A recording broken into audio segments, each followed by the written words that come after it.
Everyone has moments in life they can't just stop thinking about. They can be embarrassing things, like that one time you face planted in front of a group of teenagers, or something amazing like the first time you hosted your family for the holidays. And on Baby, This is Keke Palmer, hosted by me, Keke Palmer, and presented by BMW, we know to savor the good memories and let go of the bad. And one thing everyone remembers fondly is their first time behind the wheel of a BMW. So come join me and BMW this summer as we explore pop culture moments and topics you just can't stop thinking about on Baby, This is Keke Palmer, sponsored by BMW, the ultimate driving machine. As a person with a very deep voice, I'm hired all the time for advertising campaigns. But a deep voice doesn't sell B2B, and advertising on the wrong platform doesn't sell B2B either. That's why if you're a B2B marketer, you should use LinkedIn ads. LinkedIn has the targeting capabilities to help you reach the world's largest professional audience. That's right, over 70 million decision makers all in one place. All the big wigs, then medium wigs, also small wigs who are on the path to becoming big wigs. Okay, that's enough about wigs. LinkedIn ads allows you to focus on getting your B2B message to the right people. So, does that mean you should use ads on LinkedIn instead of hiring me, the man with the deepest voice in the world? Yes. Yes, it does. Get started today and see why LinkedIn is the place to be to be. We'll even give you a $100 credit on your next campaign. Go to linkedin.com/results to claim your credit. That's linkedin.com/results. Terms and conditions apply. Acast powers the world's best podcasts. Here's a show that we recommend. What is The Briefing Room? It's a behind-the-scenes look at how the criminal justice system works and the lives of the people within that system. If you love true crime, well, these are the real people who do the job every day of making sure justice is served. Hi, I'm Detective Dave. I'm Detective Dan. Together we have decades of experience in local law enforcement, a profession that we think is often misunderstood. So we're going to explore how to do it right, and we won't shy away from when it's done wrong. These are stories you'll hear nowhere else. Unique, frank, and unvarnished. From the team that brought you Small Town Dicks, this is The Briefing Room. Episode 1 drops on August 30th. We'll meet you in the briefing room. Acast helps creators launch, grow, and monetize their podcasts everywhere. Acast.com.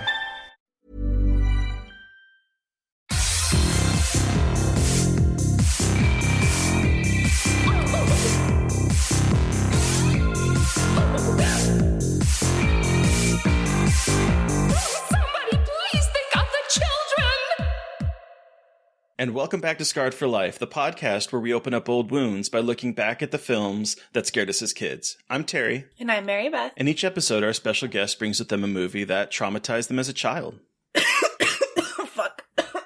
There's no coughing in podcasting, Mary Beth. Tell that to my cold. Okay. It's like I thought about it too much and then I started coughing. Uh-huh. This week, our guest is Preston Fassel. He's the managing editor for Daily Grindhouse, and you've seen his writing across the internet from Fangoria to CineDump to Rue Morgue and to Dread Central. He's also an Ippy Award-winning author whose latest book, Landis, the story of a real man on 42nd Street, is currently available everywhere to purchase. Welcome to the show, Preston! Thank you for having me. This is so cool. We're really excited to finally chat with you. Yeah. You're cool! Anyway. But before we do talk about like all of your writing, let's take it back to the beginning. How did you get introduced to horror? You know, it's really funny because in my family, my mom is the big horror fan. And as I got older and I was a teenager and a young adult, my mom and I, that was a big thing for us to share, was watching horror movies together. And when the Saw movies were coming out to the theaters, that was a yearly tradition for us. We would go and see the new Saw every year and the new Paranormal Activity. And I love that. Yeah. We would, rent stuff from Hollywood Video. Like I first watched The Exorcist with her. I first watched Texas Chainsaw with her. But what's funny is my dad hates horror movies. Oh. But he's the one who got me into horror movies because back in the 80s when I was a kid, he was showing me all of these things like Monster Squad and Ghostbusters and Night of the Creeps. And like, I don't know what it was, but for like this brief period in the 80s, my dad liked these kinds of horror movies and would like show them to me. And that's what really first got me interested in horror movies. Wow. So I'm wondering, does he like, because all of those that you mentioned are sort of like horror comedy, or at least adjacent. Is he more of a fan of horror comedies, or is he just not into horror anymore? Just not into horror, period. Wow. Like, as a matter of fact, the very first date he went on with my mom was to a drive-in upstate New York in Buffalo, where they both grew up, and it was to see a double feature that my mom wanted to see of Night of the Living Dead and Egyptian Blood Feast. And your mom sounds fucking cool as hell. I love your mom. Can we get your mom on the show too? and the funny thing is afterwards, my dad asked my future in-laws if he could sleep on their couch, because after that double feature, he did not want to drive back home by himself.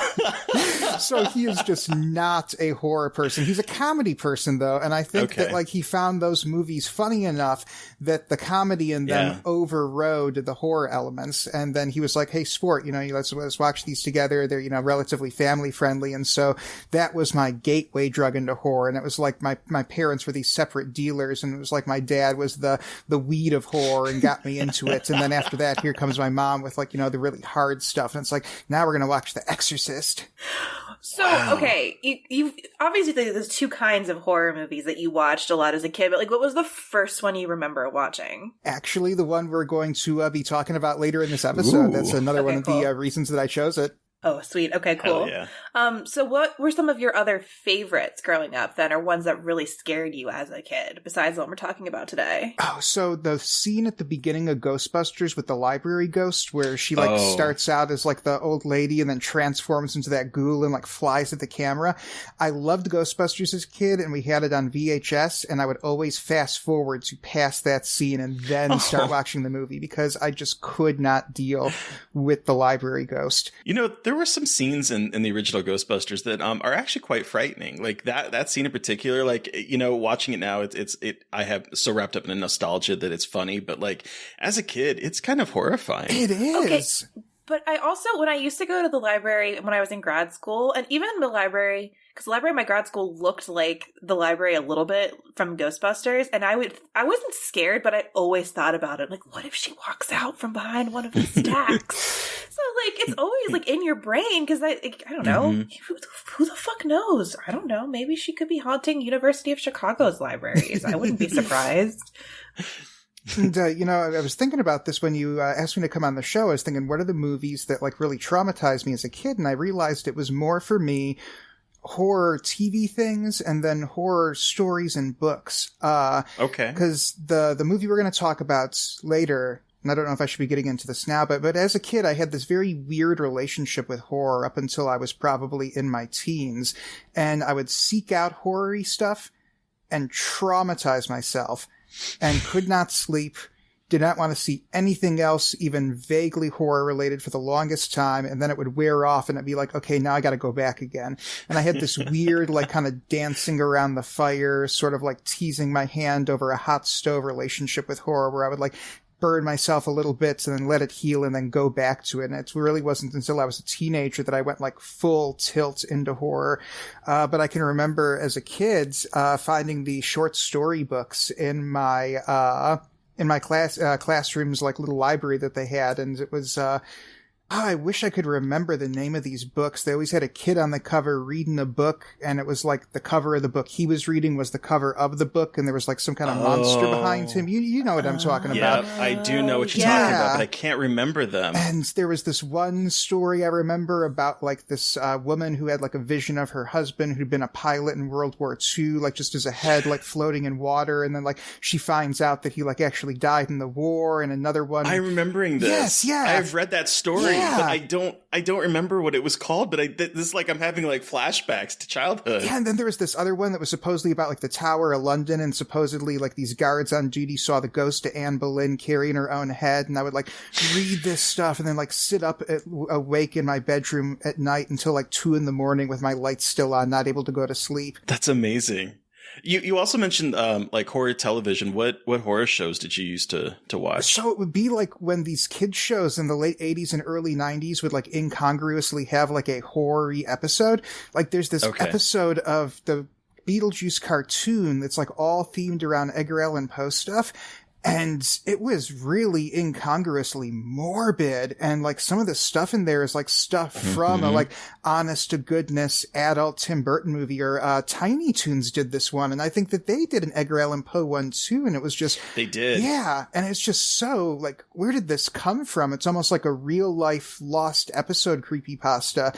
And here's, little 4-year-old Preston going into Tiny Toons. Oh, what are Babs and Buster going to get up to this week? And here's like the zombie of Lenore flying at the camera, and it's like, oh. I think those are probably the worst for kids, is that you because it's all about expectations, right? So you're going, what Looney Tunes are, what Tiny Toons are, what the Animaniacs are, or Darkwing Duck, or whatever the case may be. You're going in it and you're watching it, and then something happens. It's like, oh wait, this is kind of scary, and it surprises you because you're not expecting it to be horror. Yeah. And you just, you're in this, like, at least going into a horror movie, you've got some context for what you're going into. You can kind of prepare yourself. And it's almost like this high concept jump scare where it's like, oh, I'm, going to go in and see this comforting thing. And then bam. Nope. Yep. I know that feeling. There was a lot, like, there was a lot of horror in kids' cartoons, especially in like the 80s and the 90s. There was a lot of twisted stuff going on. And I definitely. Dog. I love Courage. I was a little too old for it by the time it came out, but I did love Courage. My mom hated it because it got me so scared, but I wouldn't stop watching it. Anyway. I love that. So did you get scared watching horror movies a lot as a kid, or was it just particular ones that scared you? Yeah, it was just generally traumatizing. Generally. I went for years doing my best to like stay away from horror movies. And it was probably when I was like maybe 15 or 16, probably 16, and I got the Hollywood video card and had unfettered access, and my parents were like, we trust you, you're old enough now, you have good judgment, go rent whatever you want. And like, I made this conscious decision. I don't like having to avoid a certain type of movie. I don't like something having that kind of control over me and having that kind of influence over my life. And so I went about on this purposeful campaign of desensitization. And I kind of unintentionally, unknowingly gave myself like cognitive behavioral therapy with horror movies. And I was just going to Hollywood Video and like getting the stuff that I thought was going to terrify me the most. And I was like, you're going to desensitize yourself so that this thing doesn't control you anymore. And then I'm sitting there at late Friday night watching this stuff. And I'm like, hey, you know what? This is actually really cool. And that's really began my adult love affair with horror. That's awesome. So did it work? Do you get scared watching horror movies as an adult? It is very hard now for a horror movie to scare me. Very few films really actually get to me anymore. I am curious what has scared you now, but like, what were some of the first movies you remember watching in the beginning of this journey to desensitize yourself that were like really traumatizing? Blue Velvet, I remember. Interesting. That is an interesting choice.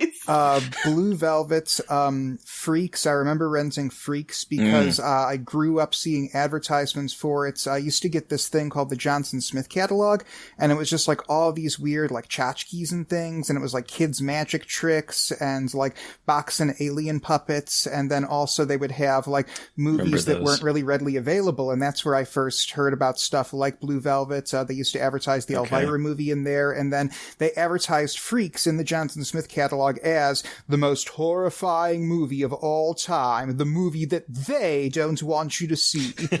And so I was like, okay, this is supposed to be like the apex in terror, let's go for it. And I remember being younger, black and white stuff really freaking me out because there was like this kind of like incongruity to it and this remove that it's like the uncanniness of having grown up where everything was color versus this being in black and whites. And like, I kind of had this idea in my head that, if somebody went to the effort to make a horror movie that long ago, that it's had to have been like really subversive and underground because, it was in this more innocent, more restrictive time. And so I had this kind of schema for old black and white horror is creepier and scarier than modern color horror. So you said that it's really hard to scare you as an adult now. So do you remember like the last time that you were terrified by a horror movie? Sinister. My wife and I went to go see Sinister, and it was one of the last shows of the day. And I remember it was in autumn, and it was down in Houston, and autumns in Houston can have this kind of creepy ambiance to them, depending on the time of the year. And you come out at sunset, and there's like this weird half nights, half afternoon kind of orange cast to everything.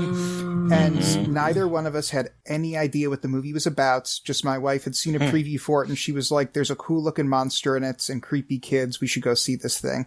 And so we catch this, like, you know, late afternoon, early evening show, go into Sinister, not knowing anything about it. And then immediately, you know, that first scene comes on with that, like, Norwegian death music and the entire family getting hanged by that tree. And it was just, shit, what did we get ourselves into? What did we sign up for? And then we went home that night, and then there was a blackout. No. No. We were both already so on edge and just so unsettled. And by the time we get home, it's dark. And then like an hour later, the lights go out. And oh my God. At the time, End me now. At the time, we lived in a house that backed up to a creek, and we used to have snakes come into the backyard, and we had small dogs at the time. And so I kept this 22 caliber rifle for the snakes. And for some reason, I was just so on edge. The lights go out, there's a blackout, and my first instinct is get the rifle. And we're sitting there for like 30, 45 minutes in the pitch black. The entire neighborhood is out. You look out the window and you can't see anything. And I'm sitting there in the dark, holding a rifle, thinking to myself, why are you holding a gun?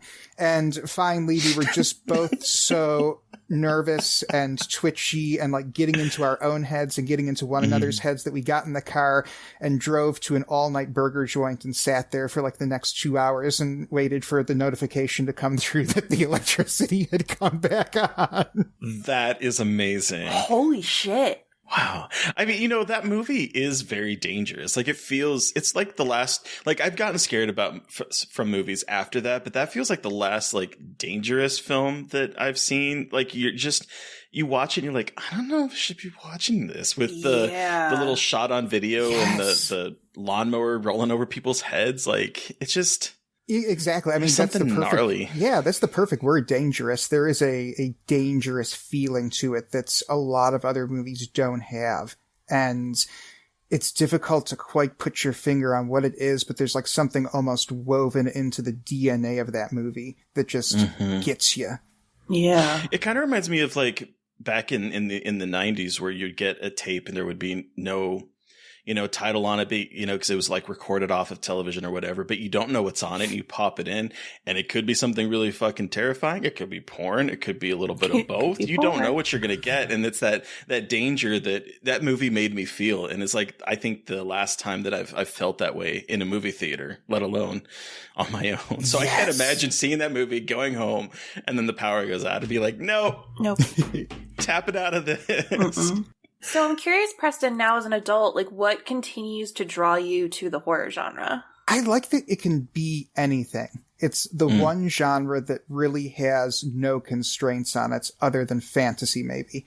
With sci-fi, unless it's like really like kind of space opera-y sci-fi, that at least is bound by, you know, some at least, a pretense of scientific boundaries. And then, you know, prestige dramas, comedies, average films, they're bound by certain rules, certain expectations, certain conventions. But with a horror film, you can really do anything.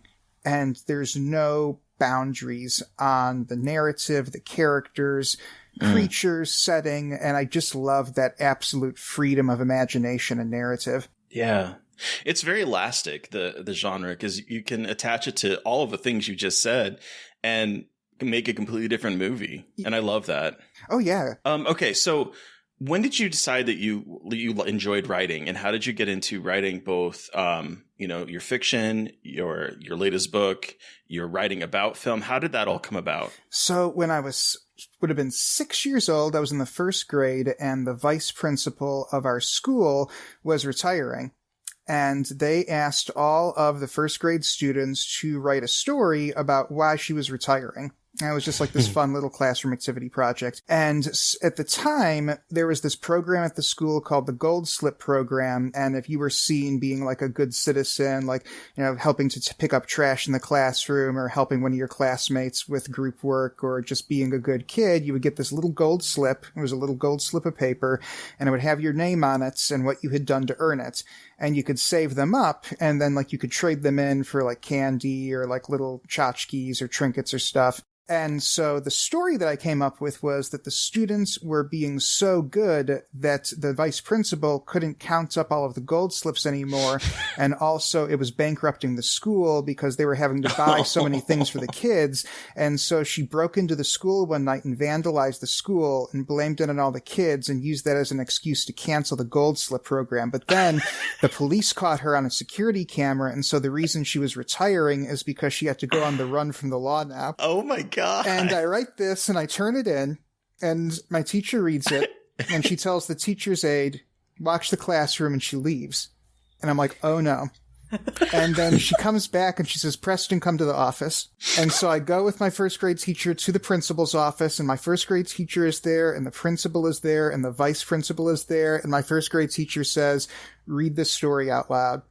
And I sit there horrified and I read this out loud and everybody cracks the fuck up and they are all laughing hysterically.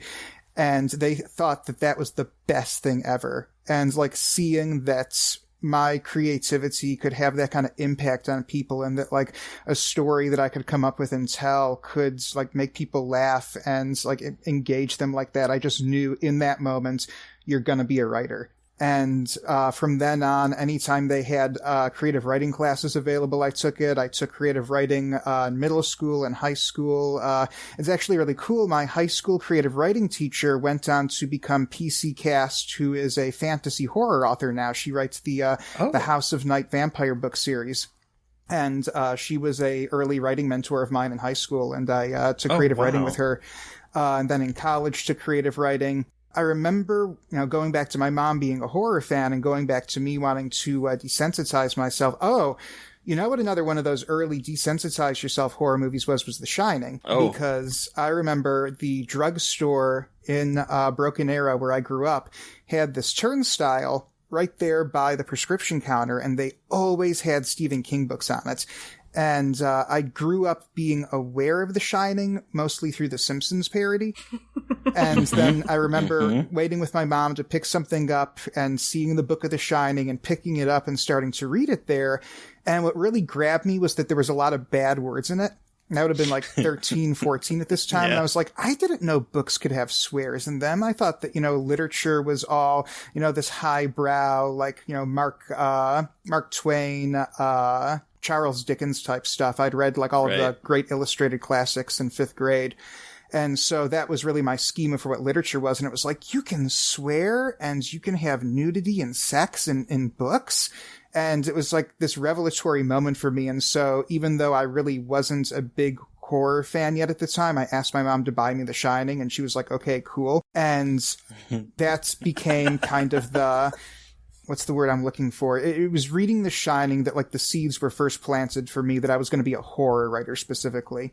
And in high school, I played around with crime fiction. I was really into gangster movies. Road to Perdition came out when I was in high school, and that had a big impact on me. And then I also played around with like road movies. I was really into stuff like Bonnie and Clyde and what's that other one with Peter Fonda?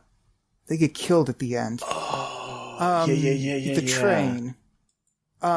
Mary and Larry. Dirty Mary, Crazy Larry. I was interested in stuff like that, so I wrote some road stories. But eventually I just kept coming back to wanting to write horror-y stuff. Wow. That's awesome to know from such a young age that, like, I'm going to be a writer. Like, that's so cool. I know you've written Our Lady of the Inferno. You've written the Despicable Fantasies of Quentin Sergenov. There's no real right way to say it. I have no idea where the hell I came up with that name.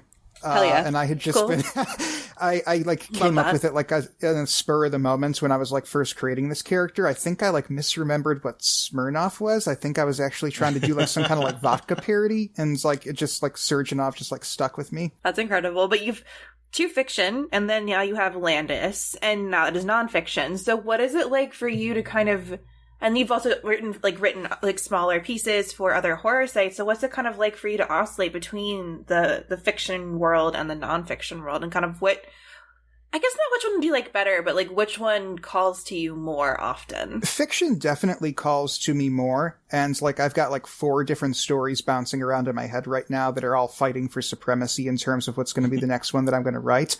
I got into writing about horror with nonfiction, actually. I was back in 2013. And I was at a horror convention in Dallas, Texas Frightmare Weekend, and Rue Morgue magazine had a booth there. And at the time, I was really digging into and trying to find out what had ever happened to this horror actress named Vanessa Howard. She was very briefly a British scream queen in the late 60s and early 70s. She made a couple of movies with Peter Cushing, and then she did a couple of movies on her own where she was kind of the lead. And I first saw a movie that she was the star of called Mumsy, Nanny, Sunny, and Girly when I bought the VHS, the supermarket. What a title. Yeah, I know. And the movie itself is something else. And I got this VHS from the bargain bin at Supermarket Warehouse Video in Broken Arrow, which was this video store inside the grocery store that just had stuff that you would not expect to find in a video store in a grocery store in a small town in Oklahoma. That's where I first rented Henry, Portrait of a Serial Killer from. And so I find this movie there called Mumsy, Nanny. I miss that shit so much. Video stores in the middle of a grocery store. Like, fuck, I miss that so much. We need it again. And so I get, no. I get this movie and I go home and I watch it, and it's a fantastic film, but Vanessa Howard, like, is swinging for the fences in this thing. You can tell she was like 19, 20 years old at the time, and you can just tell that she thought in her head, I'm winning the BAFTA for this. And like, I'm gonna like go to America and make Academy Award winning movies because of this. It is a performance that you do not usually see in a horror film. It's just incredibly nuanced and off the wall and like subtle when it needs to be and completely unhinged when it needs to be. And it's just great. And I couldn't understand why this woman had made so few films. She made like 12, 13 movies and disappeared. And then one day in around late 2012, early 2013, I just randomly Googled her and found an obituary for her. And it's this very brief, very perfunctory obituary from California. And it says, Vanessa Howard Chardoff, ex-wife of Rocky producer Robert Chardoff, passed away age 62, memorial service, yada, yada, yada. And I remember thinking, well, like, wait, she makes like 13 movies in England, is briefly a scream queen, disappears for 30 some years, marries the guy who made the Rocky movies, divorces him, and now she's dead at 62. And I was really curious what happened. Where's the story there? Because there's some fascinating story in between. And so I'm at this horror convention and I see the Rue Morgue booth and I think to myself, if you are a journalist, if you are writing a story for a magazine, an investigative piece, you can try and find people who knew her, try and find relatives of hers. And then it's not, hey, I'm a creepy fan who wants to know what happened to your dead mom. It's, hey, I'm a writer for a magazine and I'm writing a biography. And so I just go up to the Rue Morgue booth. I pitch this whole story, like everything out. And I think to myself, you know, this guy at the booth is like some intern and he's going to like maybe pass this on. And it just so happened that I had just pitched this story to Dave Alexander, who at the time was the editor-in-chief of Rue Morgue magazine. And he says, This is great. This is really interesting. Here's my business card. Let's talk. And so I got to talking to Dave, and he didn't really feel that it was right for Rue Morgue, but he says, I can tell from the way that you spoke to me, and I can tell from your emails that you're a good writer, and you're articulate, and you are clearly passionate and knowledgeable about horror. Let's get you reviewing DVDs. And so that was my foot in the door, and that was how I got started. Wow. And for quite some time, my writing was, you know, nominally nonfiction. I really wasn't doing any fiction writing at the time. And then I segued into fiction later. And when I was doing my fiction writing, I had a schedule for myself. I would do my nonfiction writing in the morning and then go to my day job and then come home from my day job, and then evenings were fiction. And good Lord, so how do you keep yourself to that? That's incredible. Like, good Lord. And so I was vacillating between the two. Nonfiction for me, I enjoy writing it, but for me, my nonfiction was more to keep my name out there and, get information on the things that I wanted to find out about and to share my love of movies with other people. I love, finding weird, obscure stuff and then telling other people about it. That's something I've never gotten about gatekeeping. If somebody tells me that, they haven't heard of something, I don't think, oh, you poser. I think, oh, when can I show it to you? So that's really what my nonfiction has always been for, but my real passion has always been fiction writing, and the nonfiction has kind of been this way to sustain that and allow for that to be something. Cool. Okay, so speaking of which, your latest book about Bill Landis came out in December. I'll be honest, I'm very unfamiliar with Bill Landis. Can you tell our listeners a little bit about him and about why you decided to write this book? Yeah, and I mean, that's one of the big reasons is that you ask the average horror fan, who's Bill Landis, most people haven't heard of him. And he really kind of helped lay the groundwork for the way that we think about and write about horror cinema today. He founded a fanzine back in the early 80s called Sleazoid Express that was published in New York, but did have national distribution. And he had this really weird, really strange life. He was like this child genius who had gotten skipped ahead a bunch in school and had a master's degree by the time he was 20 and was living this double life. He was like this first generation of guys who utilized computers in the workplace. He got a degree in business, and he also knew about computer programming. And so in 1980, he is going and working on Wall Street by day. And then by night, he's going down to 42nd Street and just watching every single movie that he can get into. And it's like this guy spent every non-working hour of his day theater hopping in Times Square, going from one to one to one. And then he'd go back to his apartment and he would write up Sleazoid Express. And it was this document of not only the movies that were showing in Times Square, but also the people who went to see them, and all of these different subcultures that had grown up around different theaters and that gravitated around Times Square. And at the time that he was doing this, Fangoria had really just come onto the scene.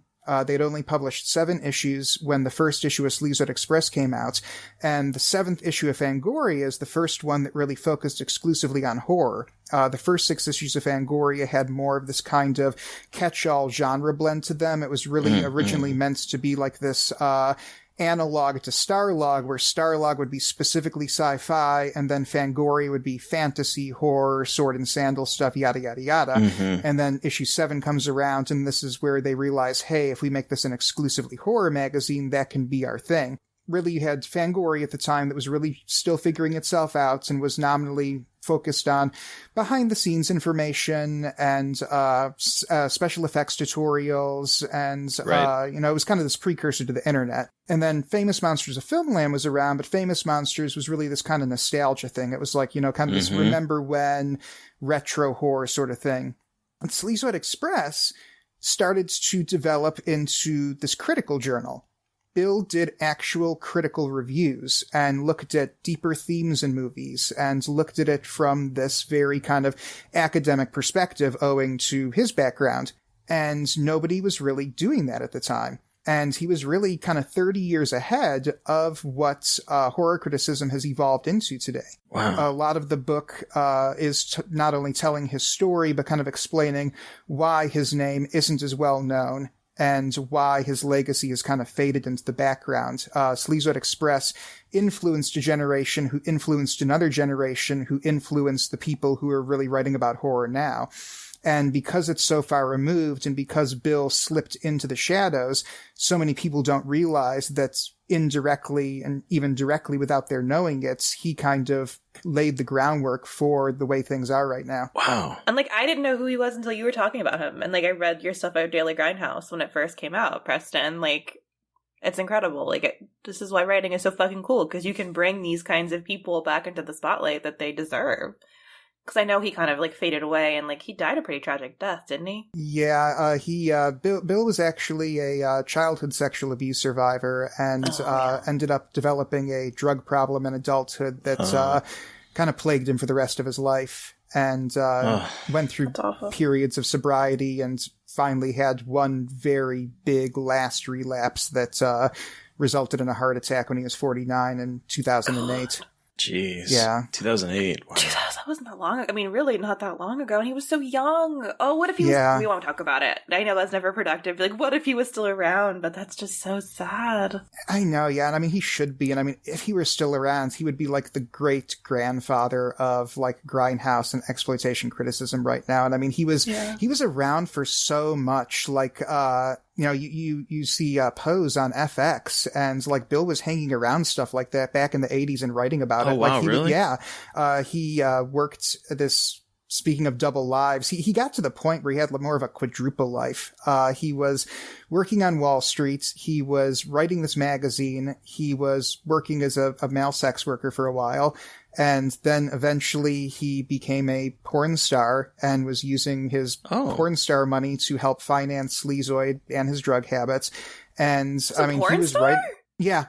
He had a very strange life. And I mean, in Sleazoid, he was writing about the drag scene on 42nd Street, and he was writing about the gay scene on 42nd Street with the bathhouses. Was he queer? He was, yeah. He was bisexual.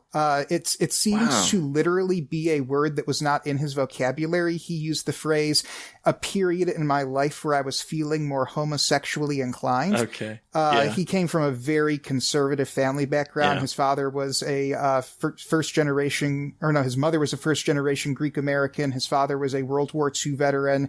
And so it was this very conservative family background. And I feel like even though he was open to a certain extent, at the same time, like, I feel like it was really kind of beat into his head that, like, you were supposed to be a certain way. And so at the same time, he was having relationships with men and women. He never self-identified as bisexual. He identified as homosexually inclined at a period in my life.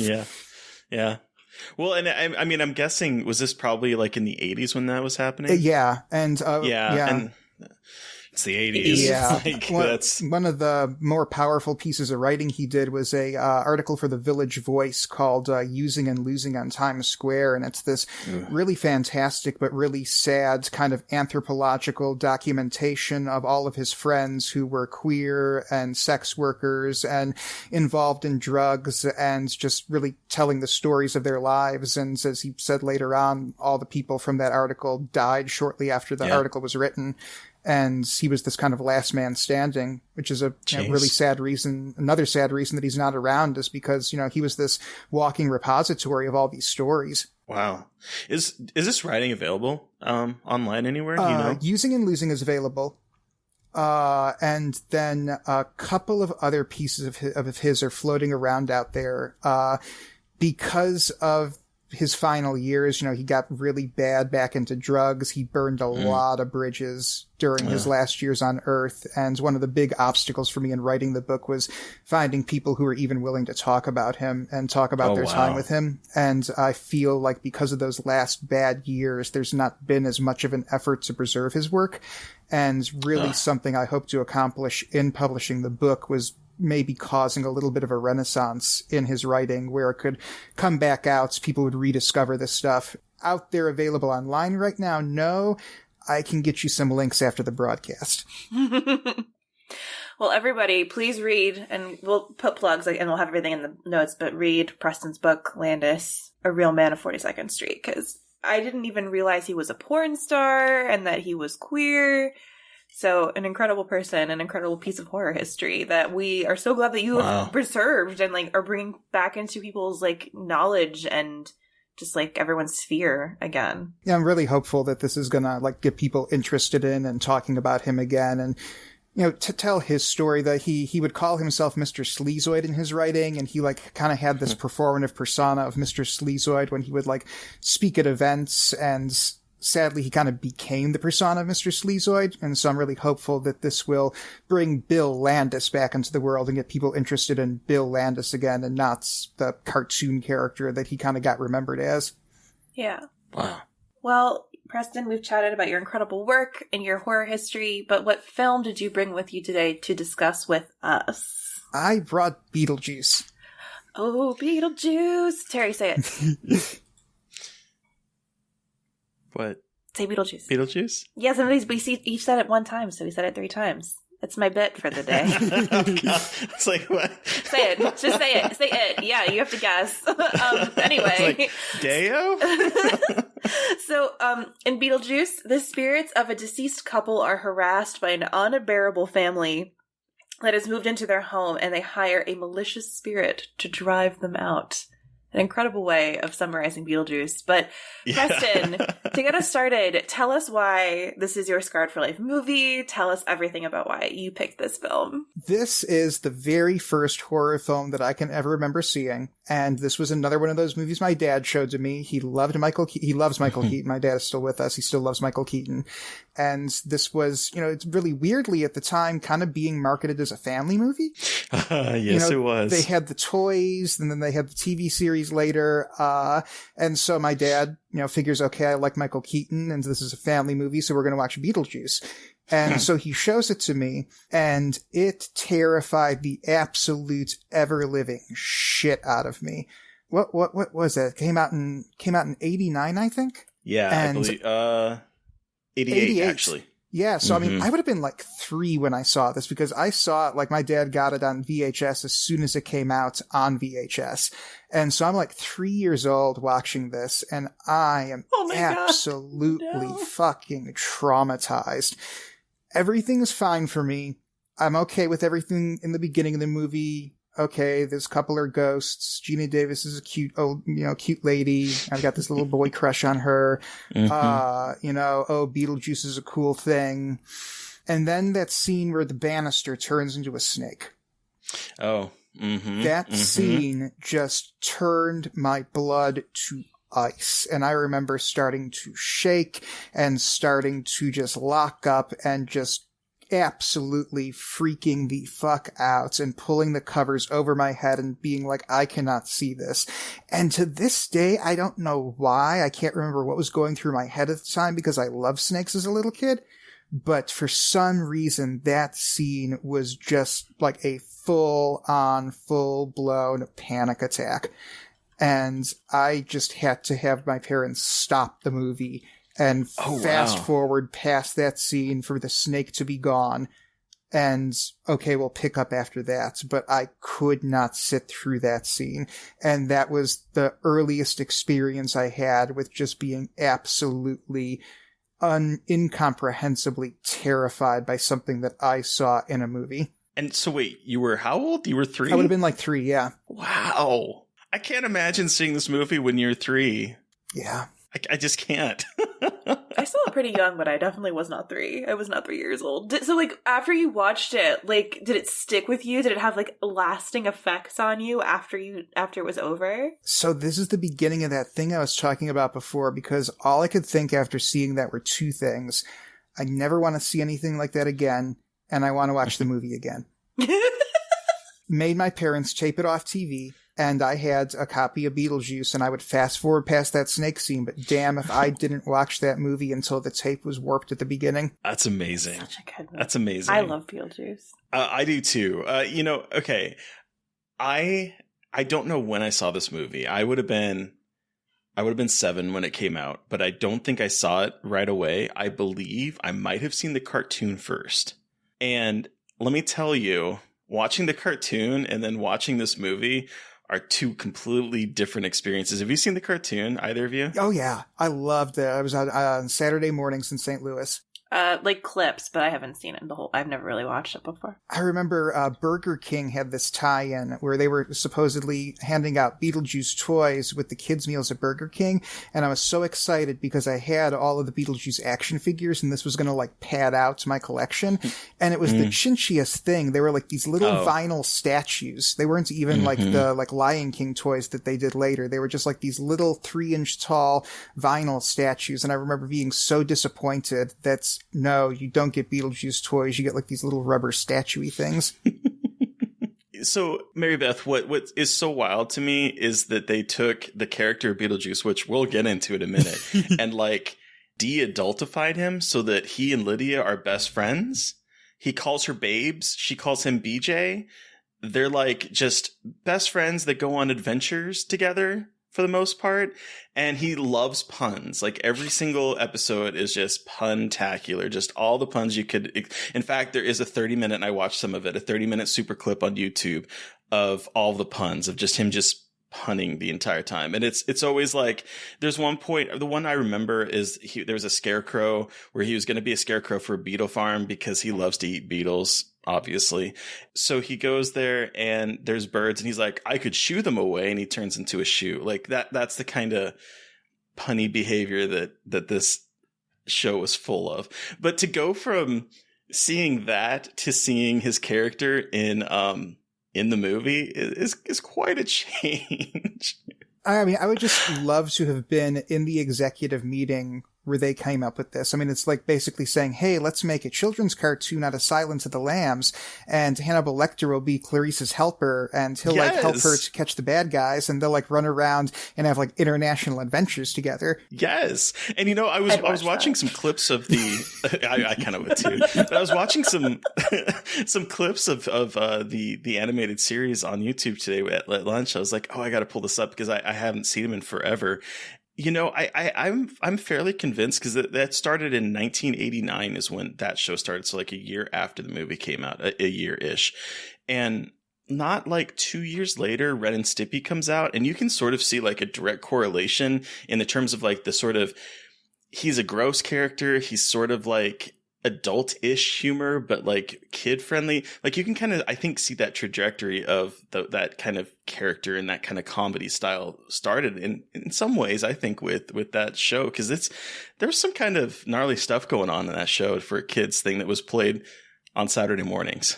I had never thought about that before, but I can really see that. He's kind of gross. Yeah. And he's gross in the cartoon. And Ren and Stimpy is disgusting. And don't like body parts of his fall off occasionally? I think like, it's like nose will pop off, and then like there's he like pulls himself out of himself at one point. Like he talks about, I can't remember what the pun was, but then he just like reaches inside and pulls himself out, and he's inside muscles and bones on the outside playing an accordion or something. Wow. Like he does wild body horror stuff that I'm like, wow, kid shows in the 80s and 90s were fucking wild. So funny that they decided that he would be the hero or like the fun sidekick, when in this movie he is very aggressively a disgusting, misogynistic rapist, sexual harasser slash rapist. Yes. Look, I love Beetlejuice. Like I know he's a bad, and like, but the thing is, he's supposed to be a bad character. But then just the fact that they're like, yeah, let's take the really bad, terrible guy and make him fun. It's like, I guess, sure. Yeah, and he's like this very protective, like almost older brother figure to her in the cartoon. And like, there's a lot of episodes that revolve around him having to like rescue or protect her from like some greater danger. And it's like, fascinating. Yeah. Huh. And meanwhile, he's trying to like marry a teenager. And kill everyone. You don't ever like get to that part ever. And like, he really is not in this movie very much. Because so I saw this movie, I do not know how old I was, but I loved Tim Burton. Like I love Nightmare Before Christmas. I loved all that stuff. So I saw this pretty early, and I wasn't that scared of it because I was just like, I love the goofy effects and stuff like that. The only thing that scared me was Little Alien Man at the end when they get married. I don't know why, because I'm scared of aliens. He's freaky. I also have a funny story about about all of this, but I loved this movie so much, and I haven't seen it in a long time. I have a lot of it committed to memory, but I forgot that he really isn't in it very much at all in this. Really, he's barely in the film.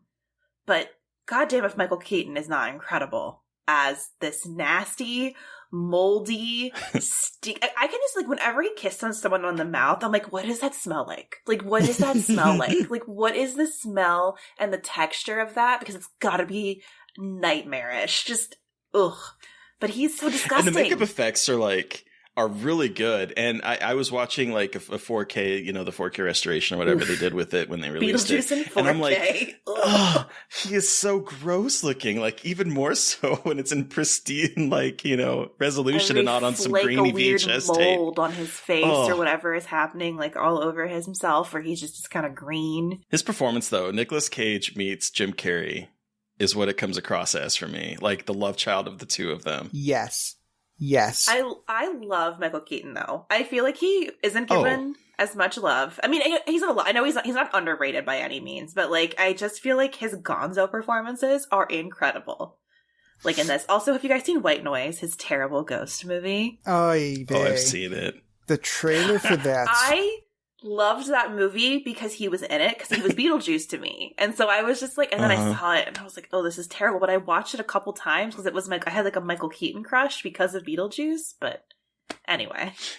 That's I was young. I made some mistakes. It was fine.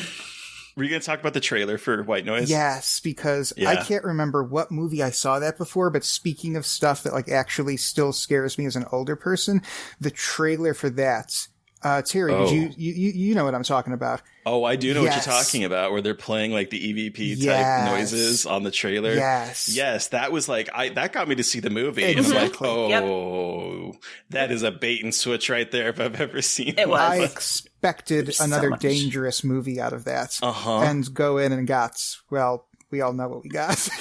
I'm also surprised though that Beetlejuice, and I had to look it up on IMDb, and it is PG, not PG-13, PG. Wow. And I'm like, how? He says fuck. And he grabs his junk and goes honk honk, which is what I remembered most about this movie, because when I was a kid, all the kids would go around and going honk honk and grab their nuts. And I'm like, that is what I remember most about this movie, is everyone imitating that scene. And I'm like, now it's like, this is really gross. Nice fucking model.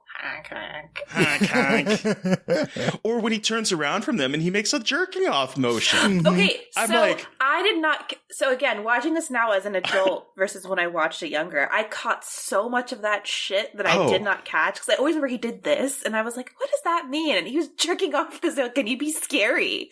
And then like his monologue where he's yelling about like he lived through the Black Plague, he watched The Exorcist 167 times. Like there's so many little things that I never caught. And watching it now, I'm like, there's so many like, little horror references throughout this entire movie that are woven in, and a bunch of really nasty jokes and things like that. One, having subtitles was very helpful, but two, watching it now, like older and kind of like understanding the world a little bit better, I was like, oh, this is much more adult than I thought. Besides, just like gore, not even gore, but like effects aside, like much more adult.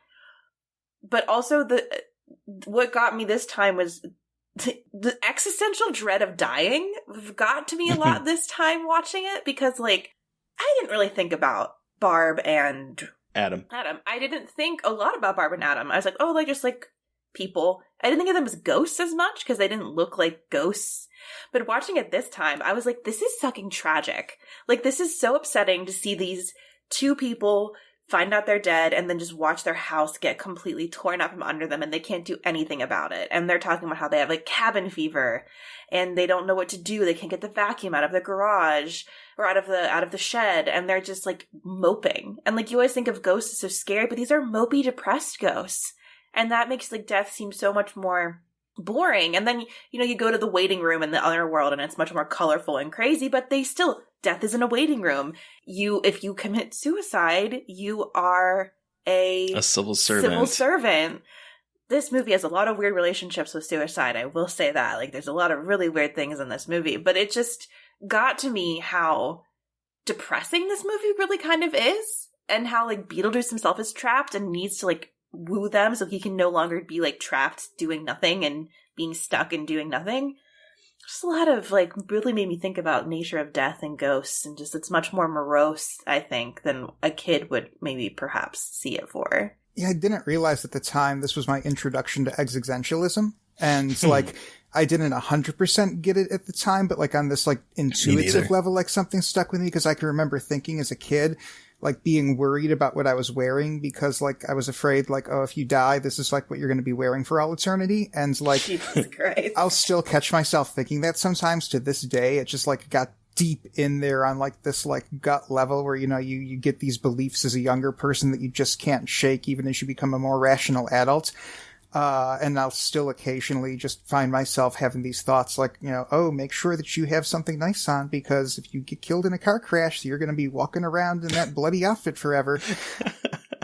But yeah, you're absolutely right. It's, at once this very wacky, like, zany, like crazy ghost movie, but then at the same time, like some of the movie's ideas about the nature of death and existence and the potentiality of what an afterlife could be like, it's very serious and mordant and darkly philosophical. Yeah. Well, and like I was watching this today on my iPad at urgent care, waiting to get a COVID test because I have COVID symptoms. And I was watching it and I'm so sorry.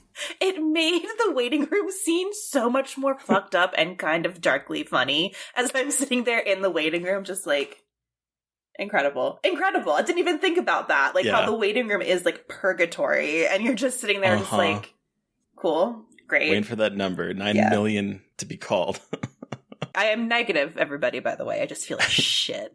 The waiting room is the other thing that has stuck with me over the years, because I just remember in particular the woman that was cut in half and thinking how nice that effect looked when I was a kid and being like, wow, how did they do that? And as an adult, I think it still looks really good. But like all of the kind of creepy ways people died in it, the man with the shark that's eating his leg is my favorite. The shrunken head, a little problematic with the witch doctor next to him. I was like, okay, this is the 80s. That's a little weird. But my favorite though is the man that is splatted, and he is hang up like clothes on a hook and just moving through the factory.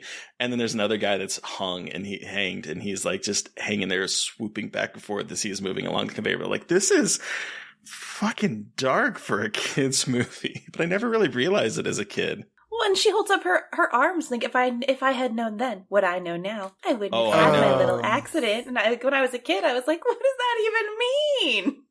I know now. Yeah. Or Juno smoking and the smoke's coming out of her slit throat. Like, just so much. I was obsessed as a teenager with trying to identify all the different people in the waiting room because I first saw this on like a VHS taped off the TV, and the video quality wasn't that good. And then the DVD of Beetlejuice was the very first DVD I bought with my own money after I got a job. And I went out and got it. And of course at the time we didn't have a DVD player, so I had to watch it on the desktop. And I remember sitting there thinking, one, wow, I've never seen a movie like this before. And then two, realizing that because the video quality was so poor on the VHS, there were entire corners of the waiting room I had never seen before. And I thought there was only maybe 4 or 5 other ghosts in the waiting room with them. And then I saw it on the DVD and it was like, there's a dozen or so ghosts in there. And I'm still not even sure I have gotten all of them, even watching it on subsequent generations of DVD, because there's so many little minute details in there. It looks like there's this little guy at one point who I think is maybe meant to be a soldier, or maybe he's a statue. I don't know, but there's just such little details in there. The man that's burnt to a crisp and he's still holding his cigarette smoking. It's gnarly. It always made me laugh because my stepdad is as a smoker. He is a smoker. And whenever he was like, you want a cigarette? I've been meaning to cut back too. We'd always look at my stepdad John and laugh at him and say that's you. It's not funny, but it was incredible. It was so darkly funny, and he always took it in stride. But yeah, I always think of my stepdad. That part comes up. One of the things that I really noticed this time, though, is, and it's such a small detail, it's never really brought about, it's never really talked about in the film, but it shows up. The scene that I know in particular is when they're talking with Juno, their caseworker, and behind them is a screen, and it's a theater. Yes. And there's dead people in the theater watching them as if they're watching a movie. And I'm like, wait, is this like a movie to them too? I never noticed that. It was so weird. I wish I would have the opportunity to see that on the big screen, because I know for audiences seeing that for the very first time, that had to have been a really weird, jarring effect, because it almost gives the illusion that they're watching us. And I can just imagine sitting there in a theater and all of a sudden seeing all these ghosts there looking through the window. And 2 of them kind of look like the Blues Brothers. I've never been able to figure out what's going on there. And that's another scene where I've always tried to freeze frame it and identify all the different ghosts in that theater behind Juno's office. It's so wild. And I didn't even think about the fact that they're watching us. I was like, are they watching the Maitlands? Is Beetlejuice a movie for them too? Is the way it's working in my mind. I'm like, what is happening here? This is very fourth wall busting meta without even saying, hey, look, I'm meta. It's just like this random scene that happens, I think maybe twice in the movie where we see them. And it's just, I never noticed it before as a kid. I just wish that Tim Burton would do a commentary for it. I wish they would come out with a DVD that's got more special features. Back during those same teenage years, in the early 2000s, there was this website called The Website for the Recently Deceased. And it was this guy who was single-mindedly obsessed with the movie Beetlejuice. And he was like finding people who had worked on the movie and like getting their like on-set photos from them. And like there was a lot of stuff that like didn't make it into the final movie. There was stuff that got cut out. There was like effects that's like didn't work out that they ended up editing out. And they're like, it's just a treasure trove floating around out there of BTS stuff on Beetlejuice. And I just would love, really funny thing. I'm guessing they cut this out for probably, rating purposes, going back to talk about the rating before, but you know, he has the spikes come out of him at that one point where Barbara picks him up and he's tiny and then those spring out. And that's because she originally says, "Listen here, you little prick." And then he was going to say, "Prick, huh?" And then bam, the spikes come out of him. And if you watch the movie now, you can just barely catch the beginning of Gina Davis starting to make that sound. But like, there's so much stuff that got edited out, and I just wish somebody would do a Crystal Lake Memories or Never Sleep Again style, like complete making of Beetlejuice, because the website's gone now, and I don't even know if Internet Archive picked it up. But like, I would just love to go into all those deep dive details and all the very little things that went into it. Yeah, you know, and I've talked about this guy before on the podcast, but Michael McDowell, who is one of the co-writers, he wrote like I think the original draft of it, and then I think it was too dark. From what I understand, I was doing a little bit of searching, but it was like much more bleak, much more horror driven. That there's like the original script, and I found this I can't remember which article I found this online on, but it might have been IndieWire, but there was a much more intense version of the Maitland's car crash where Gina Davis's arm gets smashed in graphic detail, and then Beetlejuice is a leather-winged demon whose humanoid form is that of a squat Middle Eastern man, which is kind of cringe. And he's a lot more homicidal and a lot more sexual assaulty and rapey than he is in the original, and then what ended up getting made, from what I understand. So I actually got my hands on an original draft of that script during the same period when I got like hooked on finding out everything I could about the movie. Preston, I love that you put your mind to something and you literally fucking go for it. That's incredible. I'm obsessed. It's the benefits of high functioning autism. So I just had to know everything about this, and I went to the trouble of tracking down and buying a script off of eBay that was Michael McDowell's original draft of the movie, and it is very different. It does have a much darker tone. There's like a scene where, so originally the Maitlands were going to have an apple orchard, and it had deer that came and visited it, and there was supposed to be a scene at the beginning of Adam going out into the apple orchard, and it was supposed to be this very Edenic scene of like him in nature and like wandering through the trees, and then like a deer was going to come up to him and he was supposed to pick an apple from the tree and feed it to the deer. And then later on in the movie, after they're ghosts, there was supposed to be the scene where he like looks out and sees the deer out there, and then like if I recall correctly, like tractors come and start knocking down the trees, and he like breaks down sobbing, and he's just like sitting on the floor of the attic like crying and like having this absolute breakdown. And like you see more of them in the car, and it's like this, the thing that's always haunted me from it is that Michael McDowell writes in there that like her arm gets crushed, and like Adam has the opportunity to get out of the car, and he like freezes, and he's like torn between, do I stay and help her, or do I actually get out of the car? And it was like this very psychologically real thing. And of course, like he stays in the car. And actually it's a funny thing in the movie, there's an artifact of that, because when they very first come home after having died and they're wet, and she says, my arm is cold. And that's this callback to this deleted thing with her arm getting crushed.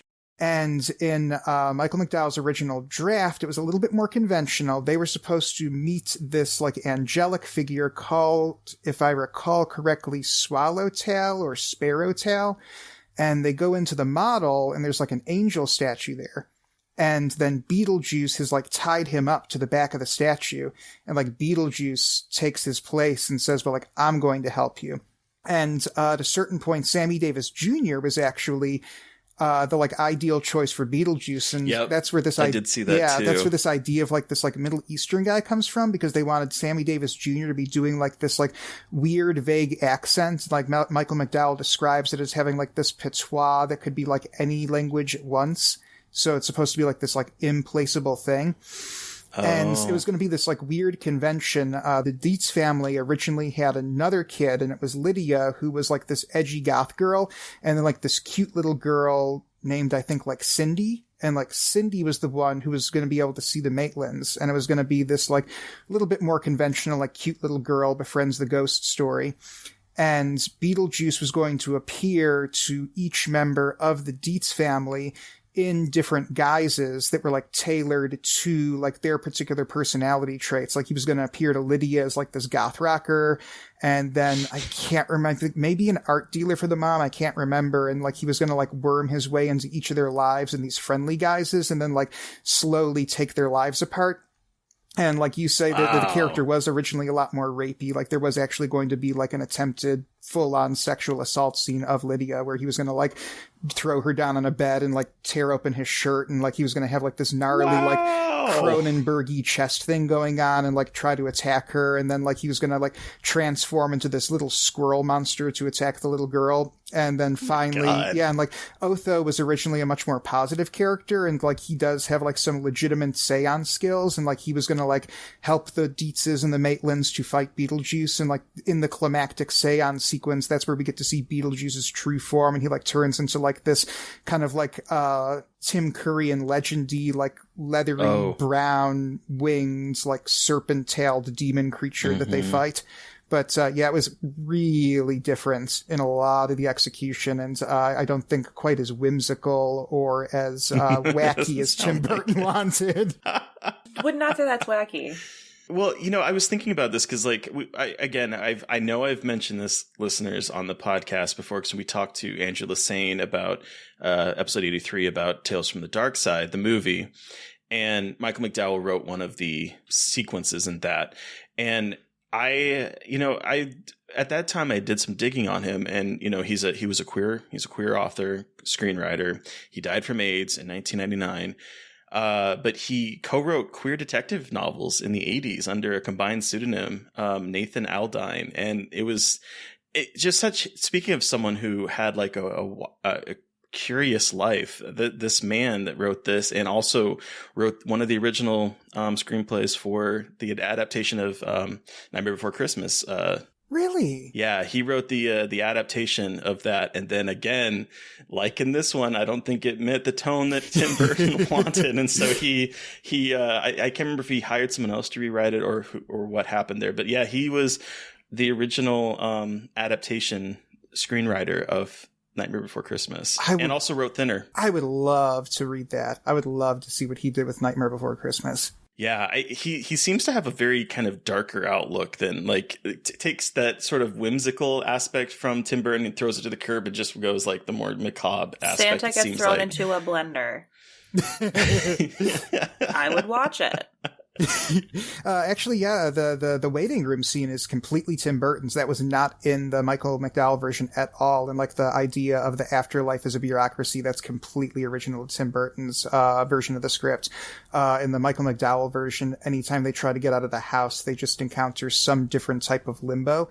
And this is one of those things that like the website for the recently deceased had. There was a point in filming where they were going more with that approach because one of the different limbos was supposed to be like this giant black void with clock gears in it. And it was like clock gears shooting through space. And there's actually stills out there of, Adam? Yeah, of Adam, in like this void where they were like having him stand there for like what was going to be the clock effects that they ended up jettisoning. Oh, wow. Now, did I miss something? Or did they get teleported to Saturn? Is that where these worms are? I have no clue what the hell is going on with those. The only reason why I think it's Saturn is just because Beetlejuice says, "You guys been to Saturn too?" Whoa.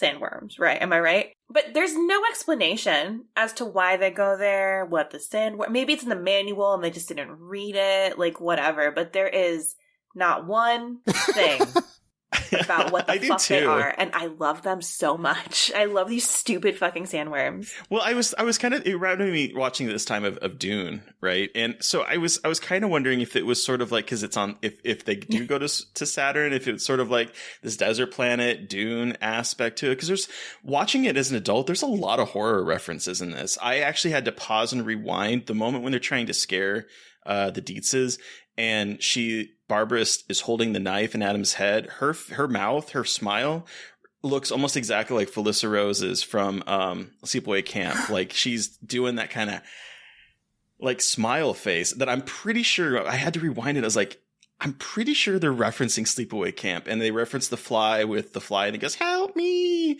And I also think that the sheets with the eyeglasses, like underneath the sheets, is sort of like a direct callback to Michael Myers, where he has the sheets on and has the glasses on the outside.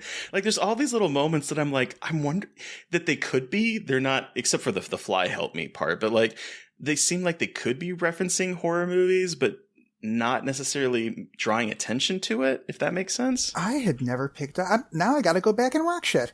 The Felissa Rose one, though, I was like, whoa, wait. I had to go back, and I actually went and I looked up online, and there are like pictures comparing the two, and she looks just like, I mean, she's not naked, but like she looks just like that character. Oh, that makes a lot of sense. And then you also have like the very, like the vocal, like the dialogue, like, you know, like the Night of the Living Dead under the sheet, like under the sheets. And they're like, it's a horror movie. And then he says The Exorcist like 167 times and all that stuff. And you can really see Burton's kind of love for the horror genre in this movie quite a bit. And I also think like the bioexorcist aspect of it is like, how horrifying is that? Are they like dispelling life from people? What is a bioexorcist? Like, are they removing the soul from bodies? Is that what his job is? I never picked up on that before. I wonder if it is supposed to be like this gallows pun. You bioexorcise somebody, you kill them. Yeah. Plus, if he was used to be a caseworker and he used to be a civil servant, does that mean that he also committed suicide then and to get there? Yeah, I always wondered that. That was one of these big mysteries for me, was how did Beetlejuice die? Because it seems that he is a ghost. And so if he worked, like you said, if he worked for Juno, then he has to have been alive at some point. So, you know, yeah. And then I remember after that, like starting to look for signs like, okay, well, how did he die? And like, you know, because everybody's got their markings of, you know, what they look like when they died with the wounds or injuries. And I remember obsessively looking on the Michael Keaton's makeup for signs. Like, did he hang himself? Did he drown? What happened? Yeah. I can't really think that he talks about how he had a great time during the Black Plague. And I don't know if he was just fucking around or if that's like he was dead before the Black Plague and he's been around for a long time as like a specter of death. I don't know. Again, like that could just be like an off the wall thing he says, but that kind of stuck in my head this time. Is like, is that a marker of who he was or what he has been in this world? But yeah, I don't know. I also do want to talk about the Maitland's attempts to scare the family. I love those sequences from they're moaning and Lydia thinks that her parents are fucking. I'm a child. To when I honestly think it's actually quite horrifying how they manipulate their faces into like the kind of peacock bird type thing, and then she just like rips her mouth open like an alligator and has the eyes poking out. Although I did notice this funny moment on this watch where Adam holds up his glasses to his eye fingers to like look through because he can't read. I just thought that was such a funny little moment. But the effects in this movie are actually quite gnarly. I know, and they really hold up too. Like even like 30 some odd years later, it's like they look crisp and cool and smooth. Yeah, and the snake scene, the very traumatizing snake scene for young Preston is actually quite good, where she's moving her hand along the banister and then it just turns into the snake body. I thought it was really well done. Although I have to say, I'm angry that you brought a movie that has surprise spiders in it, Preston, because this is the third or fourth time that someone has done that in the movie, and I was expecting it. So like the moment the camera's panning over in the opening, I was like, I remember this, and so I just I can't look at spiders. They terrify me. And so that moment, and then again, there's a moment a little bit later where Lydia's walking through the house, and there, she sees a spider web, and there's a little black spider on. I'm like, God damn it! I wasn't prepared for that one. I have to bring it up because every time someone brings on the movie, I'm like, someone brought on The Beyond, and I'm like, no, someone brought on Something Wicked This Way Comes, and I'm like, no spiders. I'm done with spiders. I do want to talk about Otho very quickly because please. I love Otho. He's such an asshole, and I love him so much. The way he's like, I can't come in the front door, it's bad luck, and his ass is just like pulling himself into the window, like in his pretty red shoes. And I remember when I first saw this movie, I didn't understand who he was, and I loved him. I was like, he's such a bitch. Like, I'm obsessed with him, and he's just like has an attitude and this vibe of like, I'm a city guy, and I look down on everything. I was also a paranormal researcher, like all of his stuff, but I just loved him so much in this movie, and I loved him even more this time. Like, I get he's obviously not a great person, but I just, especially when Beetlejuice, when he, to punish him, puts him in like the light-colored suit, and he runs out screaming because he's no longer in like couture, but he's in like this very like powder blue suit, and he screams and runs out of the house. It's just incredible. He's an incredible, and the actor, Glenn Shaddix, I believe, he was also the voice of the mayor of Halloween Town in Nightmare Before Christmas. They actually had an Otho action figure. Did they? They had it. Yeah, I had it. They had an Otho action figure, and like it was like him wearing like this kind of like kimono type thing. And like he pushed down on his shoulders and his head popped off, and there was like another head underneath that was like him screaming, and it was like scared Otho action figure. Like all these toys back then had like some kind of like action dynamic title in them, and it was like, spinning head Beetlejuice and like scared Otho action figure. Okay, I remember this. Now that you're mentioning it, I remember this because I think I had this because I'm seeing the action figure that had the little gold four-legged worm picture thing. That toys were so awesome back in the 90s and 80s. And I just remember thinking to myself two things. It's like, who wants the Otho action figure from Beetlejuice? And then asking my parents to buy me the Otho action figure from Beetlejuice. Because I had to have a complete set. I love him, and I think, I mean, he's obviously queer coded, but I'm curious what his deal is. Like, is he living with them?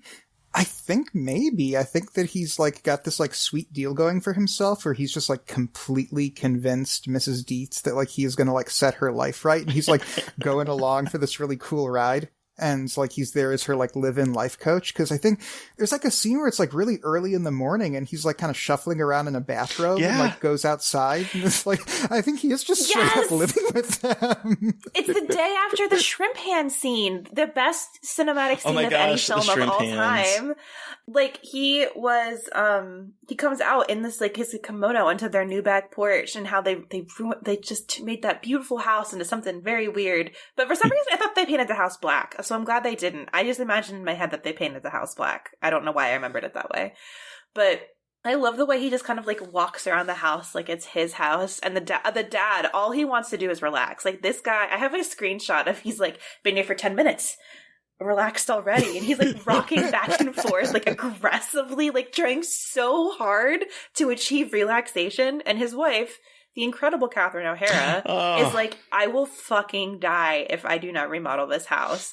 And so he's just like, so many times of him trying to drink tea in the morning or just like relax, and things burst through windows and things are getting remodeled. I was reading somewhere, and they don't really mention this in the movie, but apparently the dad had like a nervous breakdown, and that's why they moved to the country. Oh, okay. Is that on Wikipedia? So like, who knows if that's actually true or not? But like, he was a real estate developer, and he moved out there to like get some peace and quiet. And so he's like trying to achieve relaxation, and his wife will not let him accomplish that at all. And I just love like that contrast of just him aggressively wanting to get into birding and like being like a dad, and he just cannot do it no matter how hard they try. Her line, if you don't let me get this house, I will go insane and I will take you with me. Oh, I love that. Great line. Oh, and then When her sculptures, by the way, which are ridiculous, like when it traps her and she's like, my sculptures are my art is dangerous, like I could die. Well, I also love that, like, going along with that kind of real estate aspect, there's a scene of him using binoculars with the window shades down just a little bit, and he's like watching, and you think that he's like salaciously peeping Tomming, and he is staring at like the architecture of a building, and he's talking almost kind of dirty about it. And then Lydia, I believe, walks in, and he acts as if he got caught doing something he shouldn't. I'm just like, are you sexually attracted to buildings? What is going on here? But then I think he just wants to make more money, and he's not supposed to be doing that. But the first time he looks at his binoculars, he just sees the bird eating the meat, which is like, I always remember that scene, and he's like, oh, that's gross. And he's just like pecking at something and then he looks at the building. And I think it's just, once again, like rich people being like, how can I turn this into monetary gain for myself? Good old rural gentrification from the wealthy. You might know this a bit more because you had the original screenplay. Is any of the dialogue from that original screenplay? Because some of it really seems like a gay person wrote it. I cannot remember. Because Okay. I really remember like the broad strokes of the script, and like I really remember taking with me like what was different from it versus like the more minute touches like that. Okay, because there's a lot of catty dialogue that I just love, and it just seems like it just screams that a queer man wrote this. Like when Charles is like saying, "Oh, we'll make a dark room for you in the basement," she's like, "My whole life is a dark room." It's just I love the dialogue in this movie. And of course, good. Catherine O'Hara is just... Everyone who is listening to this and loves Schitt's Creek and loves Moira and don't know, she is in this movie as Delia Dietz, and she is a asshole artist, and she's incredible. Especially because she has the incredible hairstyle during the infamous Deo scene with her hair and weird little tentacles on her face. Yes. And they sing Deo. Yeah. And then the shrimp hands come up and grab their faces, and they're all really happy about it rather than scared. And it was originally an Ink Spot song. I remember that. The group who does the music they use a lot in the Fallout games, because originally the Maitlands were into like kind of like old soul and doo-wop stuff, and I think that was probably a Tim Burton choice to make it the Harry Belafonte music. But I don't know where that transition happened, but it was originally supposed to be an Ink Spot scene there, and then another Ink Spot song at the end of the movie when she levitates and they dance. What a demented scene, though. That scene, it seems so like divorced from the rest of the movie, and yet it's the scene that I think most people think of when they think of Beetlejuice. But I just love that it's the Maitlands thinking, yes, we got them. We possessed them and made them dance to Deo. I didn't realize how much Belafonte was playing through the whole entire beginning of the movie. Like, they didn't clock that as a kid, and then I watched him like, oh, it makes sense. Like, I was like, why'd they even pick that song? But I guess it made more sense as he's playing throughout the entire, like, first half when they're alive. So that clicked more for me this time. But I was just like, why in the hell was he the person? Like, why? But then it all made sense. Also, of course, there's no other song it could have been. You know what I mean? No. Like, what could they have done? It's perfect. My favorite is I paid attention to the sound of Lydia in the background just laughing and like standing in the corner and just like laughing at everybody and like pointing, like, and just having a grand old time with her crazy parents and their weird friends. And it's just so well orchestrated and weird, and it's so Tim Burton. Like the little hands, especially with the shrimp hands at the end of the sequence. It's just incredible. As many times as I've seen this movie, I have never seen Lydia laughing in that scene before. I've always missed that. And I've seen this movie. Me too. Yeah, I'm pretty sure she's like in the corner and you can see her laughing in the back. I'm pretty sure. I've got to go see this now. Yeah, it's like not super obvious, but she's like in the back because I was like, I couldn't remember if she was one of the ones that gets possessed, but she steps away from the table, but she's still watching and kind of giggling and watching them do it. I think, I could be misremembering, but I remember like looking for that this time because I forgot that she wasn't at the table. I forgot that she's at the table, but wasn't one of the people like in the whole dance. I mean, you're probably right. I mean, I know you're right because I mean, there's like we were saying before, there's all these little details in there, and you can watch this movie a dozen times, 24 times, and always catch something new. And I think that's going to be the new thing I catch the next time I watch it. That scene also gives us what I think is Delia's best line. Please, they're dead. It's a little late to be neurotic because they won't come downstairs. And I'm just like, again, this is such catty gay man dialogue that I'm just like, Michael McDowell, I hope that you wrote that because I love it.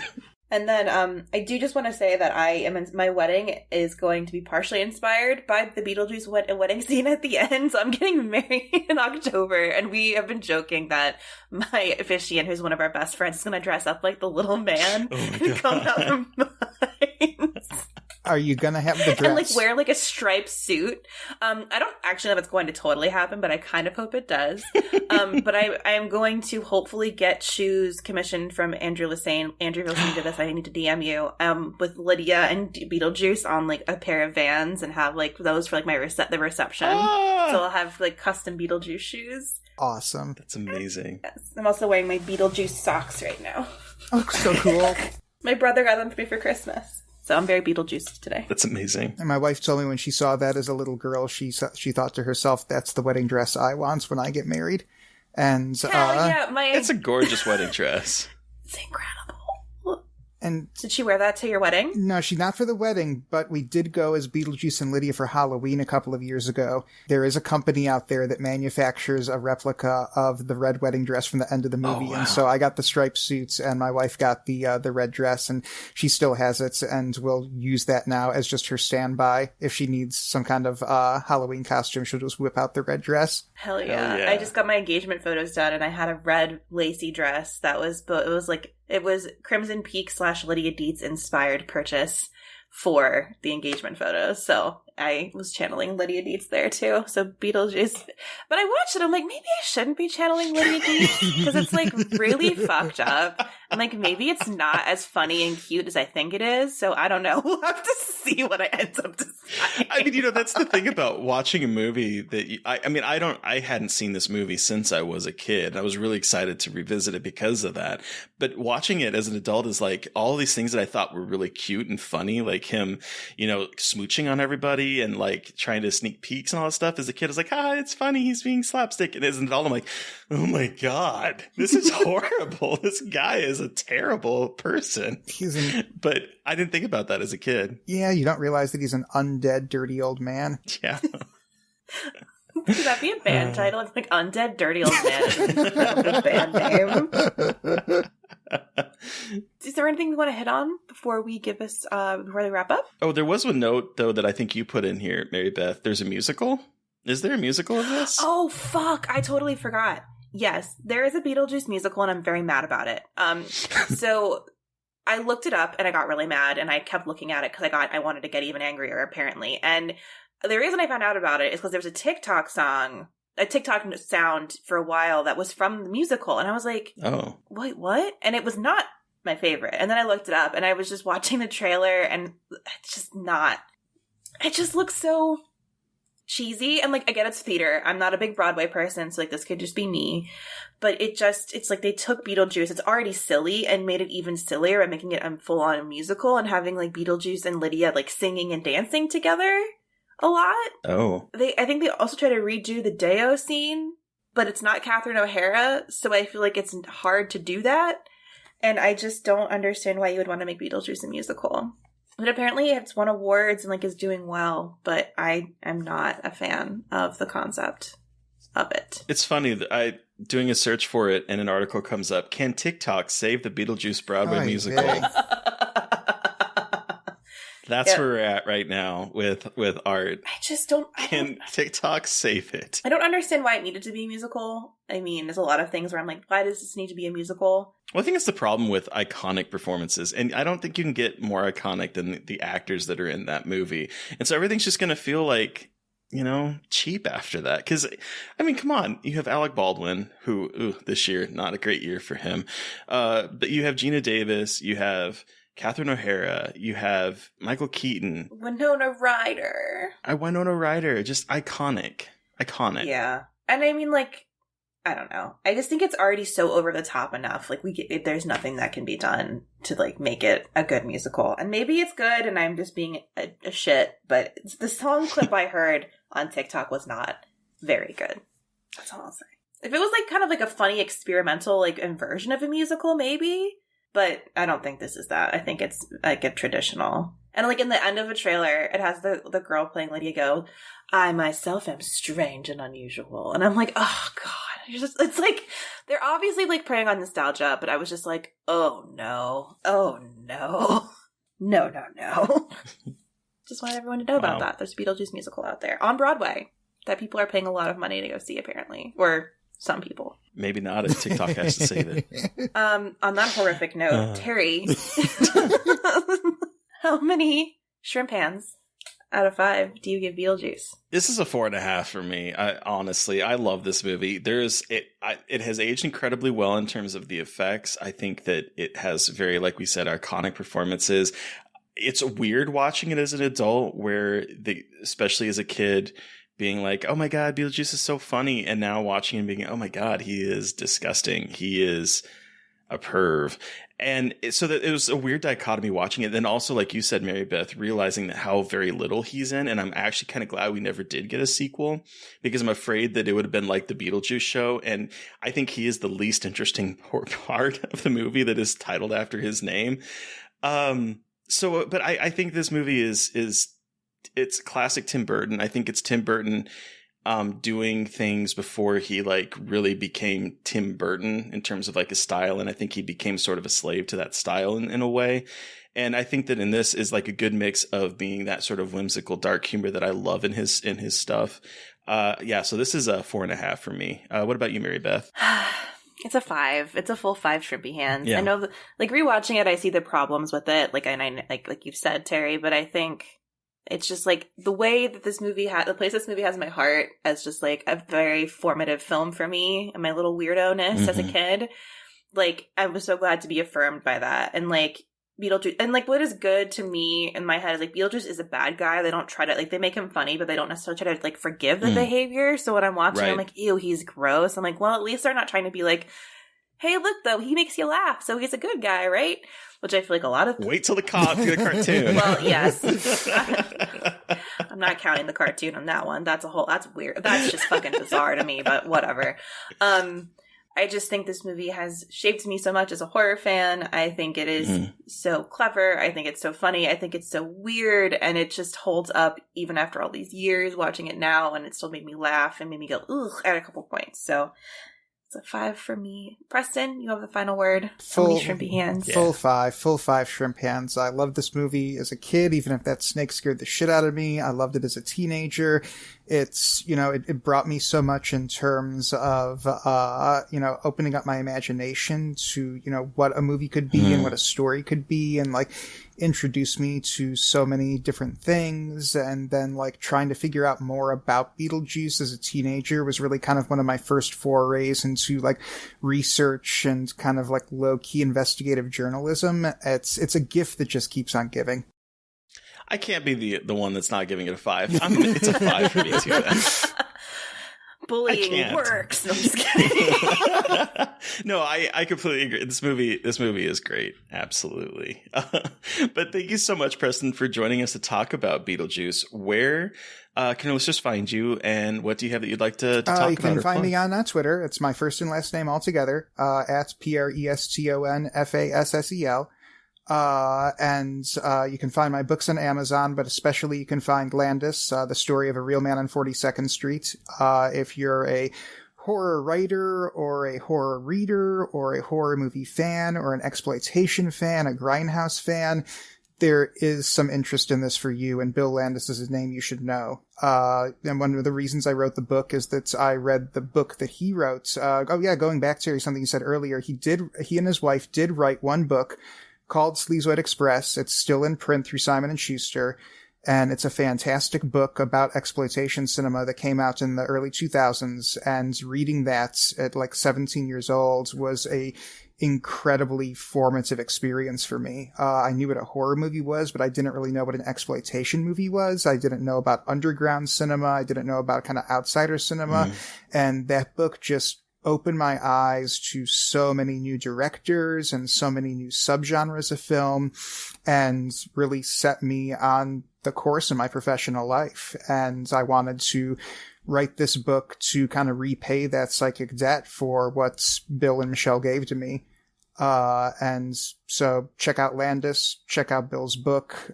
You will not regret it. And your book is available. I know it's available at Amazon. It's available everywhere. Yeah, it's a really cool thing about it too is that it is through a distributor. So you can order it at Barnes & Noble. You can order it at your local brick and mortar store if you want to support local small business. But pretty much anywhere books are sold, you can get your hands on it. Hell yeah. That's awesome. We'll have links to all that stuff in the show notes, guys, so you can buy and read all of Preston's books and Bill Landis' book. But listeners, you've heard from us. We want to hear from you. What was your experience with Beetlejuice? Send us an email at scarredforlifepodcast@gmail.com, or you can reach out to us directly on Twitter. I'm at MB McAndrews. And I'm at Gaily Dreadful. And of course, don't forget to follow the podcast on Twitter at Scarred Podcast. And please don't forget to review, rate, and subscribe. Thank you to Eric Power for our artwork. Thank you to Sean Keller for our music. Thank you everyone for listening. Please stay safe out there, but most importantly, stay creepy. And until next time.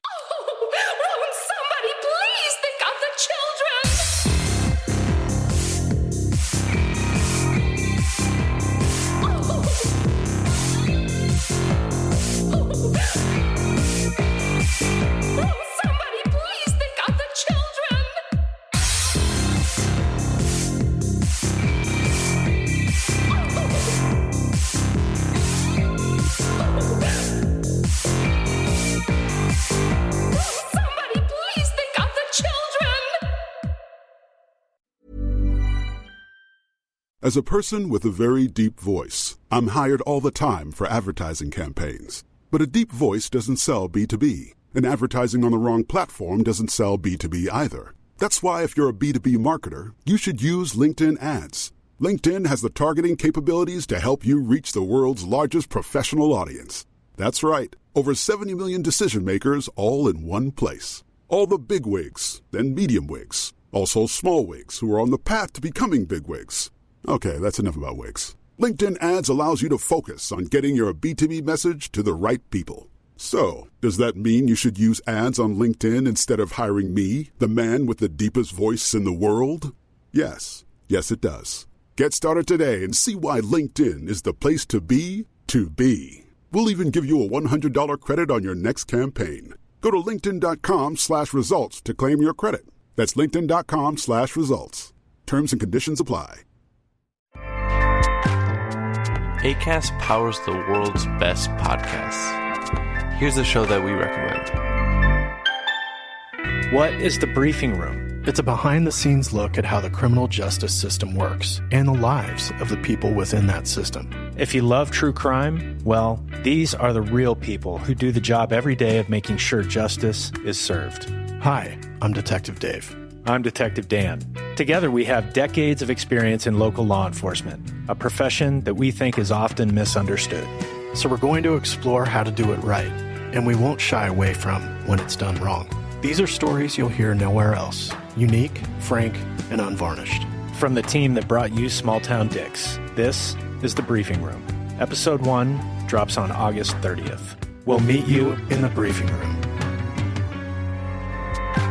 Acast helps creators launch, grow, and monetize their podcasts everywhere. Acast.com.